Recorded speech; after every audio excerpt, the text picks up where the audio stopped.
You're still tuned in to Politico Politica, and you're with me, your host, Isabella Akinseye, and our guest today, Chike Ukaegbu, who's a presidential aspirant in the 2019 general elections. Before the break, we discussed Nigeria at 58. Now we turn our focus to Chike's journey into politics. This promises to be fair. They say man is a political animal. How would you say your evolution or metamorphosis began?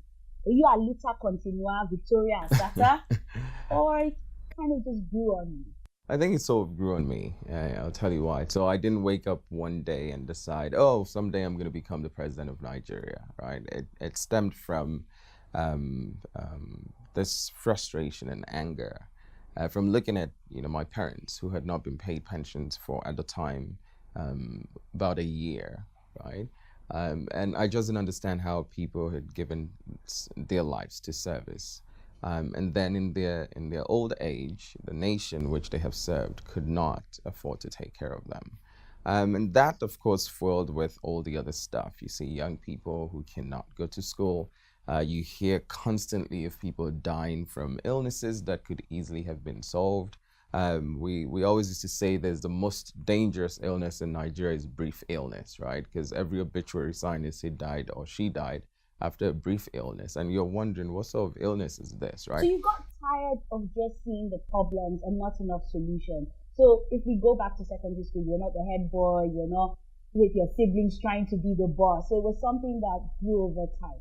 Okay, now politics has been described as a very dirty game in Nigeria. How willing are you to get your hands dirty, to play politics? Well, so playing dirty politics means trying to play politics the Nigerian way. And if that's the formula, you can be sure that I would lose, in a hair's breadth, right? So before coming out, that was extremely important to us to come up with strategies that are unconventional, strategies that are, Strategies like what? I can't divulge all that now because those are strategies for us. But we believe that as things start to unfold, people will start to appreciate them and see them for what they are. But that was extremely important to us. How do we make sure that we do not play politics the Nigerian way? Because you cannot defeat the status quo playing politics their way. And we came up with, some, in my opinion, brilliant strategies, brilliant ideas on how to do that. And of course, that buffered, the need and our ability to see a roadmap to Asarok come 2019. Okay. I like how you say politics the Nigerian way, but I think even globally, when you talk politics, you talk money, money politics, you talk godfathers, godmothers, godparents. So where's the money coming for all of this? Good question. So the people, I tell people, my godfather is that, Okada man on the street who can contribute 100 naira.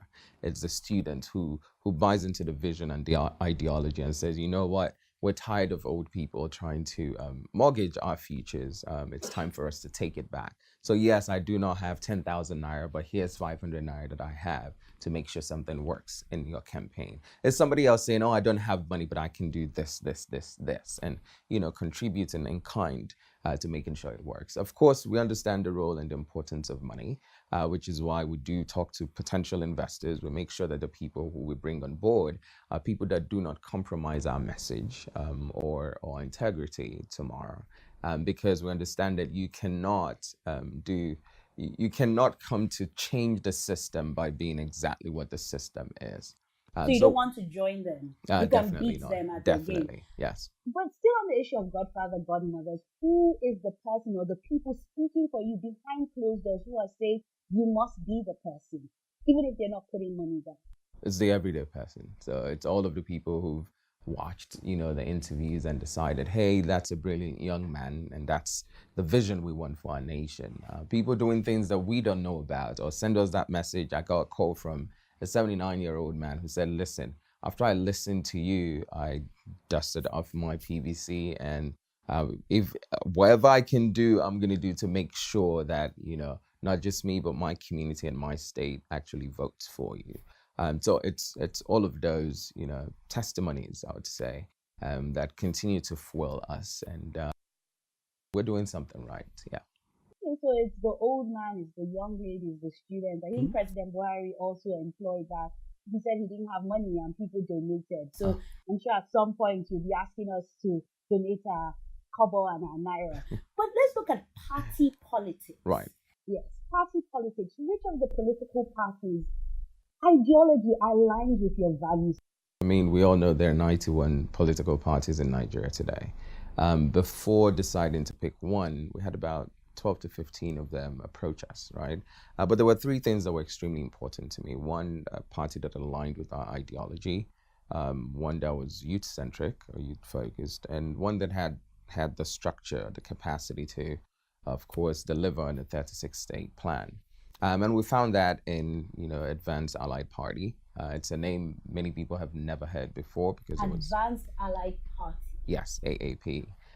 It's a name, like I was saying, many people have So never have heard they adopted before. you as the presidential candidate, or you're going to go to primaries? There will be primaries. It's a political party, but I'm hoping, I'm believing that I will emerge their candidate. Well, we wish you good luck that you get the candidacy. Thank you. You win our primaries, but let's talk about leadership. They say leadership is about service, and you can't serve if you're not humble. And I think it takes great courage for a leader to learn from their mistakes and to admit failure. So looking back at your failures, what is the greatest lesson you've learned? So there's something I usually tell my students, and like you said, I actually ended up teaching for about 7 years.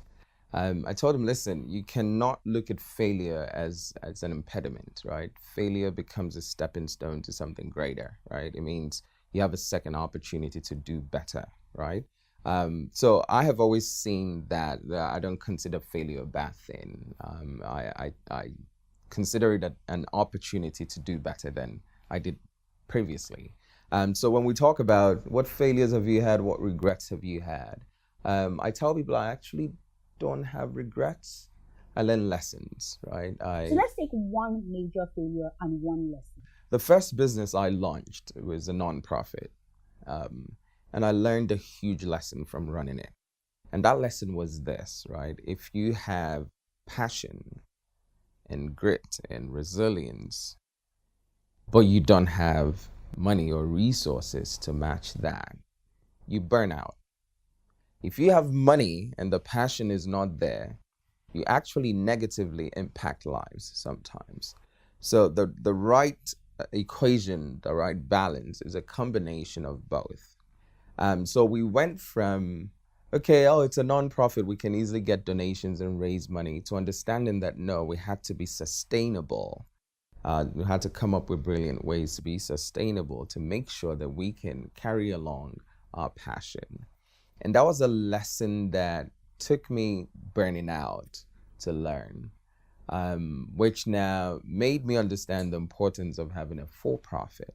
Same mission, same inspiration, same goal. However, I now understood the importance of building wealth and using that to support this passion and, community service-driven nonprofit.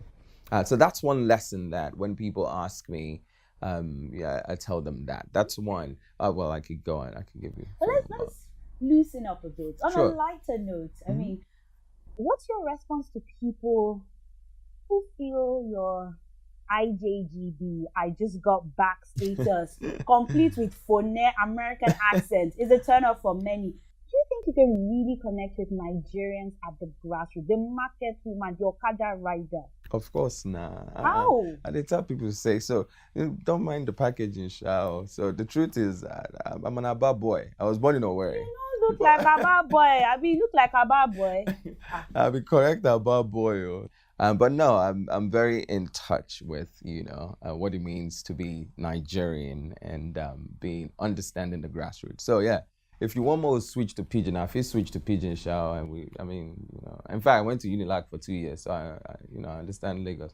Well, so what you're saying let's not go into the language. Yeah. Is that when you're speaking to people that can blow English, you put on that accent, but when you get on the street, you switch like a chameleon and just go, all Pidgin. It's adaptation, right? We're all humans, we do it, right? So the thing is, sometimes people say, well, you have to lose your, phone. I said, well, that's 16 years that I can't just throw away. In fact, that's the bulk of my adult life, right? But that does not mean that I cannot connect with the Nigerian or know that when you're buying something on the street, you don't give them money first. You collect change before you give them money, right? So we Oh, still shit, remember. sharp guy. Of course You not. really you grew know. up in Aba.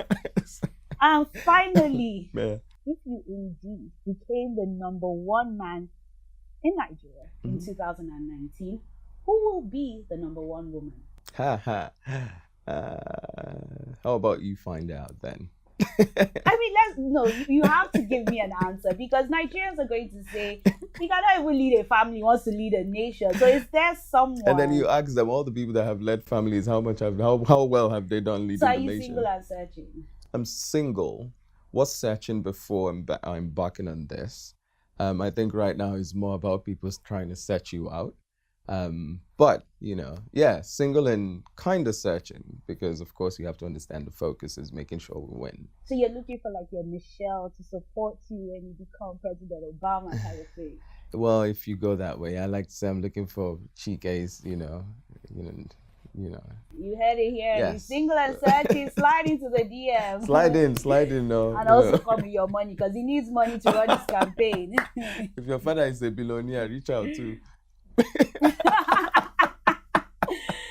I won't call billionaires' names, but we'll be going for a quick breather on Politico Politica. Please stay tuned.